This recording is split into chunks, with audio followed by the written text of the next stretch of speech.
Deputy CM అయ్యుండి సంస్కారం లేనటువంటి విచక్షణ లేనటువంటి మాటలు మాట్లాడుతూ ఉంటారా?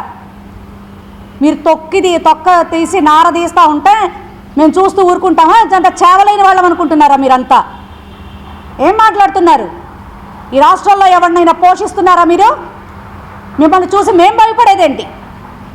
బాధ్యత కలిగినటువంటి పదవి ప్రజల ద్వారా వచ్చింది, గుర్తుపెట్టుకోండి. మీకు ఆ పదవికి వన్నె తీసుకొచ్చేటటువంటి ప్రయత్నం చేయకుండా సినీ డైలాగులు చెప్తారేంటి ఆన్ కెమెరా అంటూ? మీడియా సాక్షిగా కూడా అంటం చేత కానటువంటి మీలాంటి వ్యక్తి డిప్యూటీ సీఎంగా ఉంటాం నిజంగా మా తలరాత, మా దౌర్భాగ్యం. మీకు సినిమాలే సరిపోతాయి. అందుకే ఎప్పుడు చెప్తా ఉంటా నేను, మీరు నిజంగా పాలిటిక్స్ మానేసి వెళ్ళి సినిమాలు చేసుకోండి. అందులోనైనా ఫుల్ ఫ్లెడ్జ్డ్గా రాష్ట్రంలో ఉన్న అభిమానుల్ని సంపాదించుకోగలుగుతారు.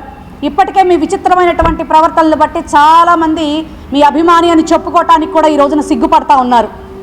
ఎవరిని బెదిరిస్తున్నారు మీరు? నాకు అర్థం కావట్లే.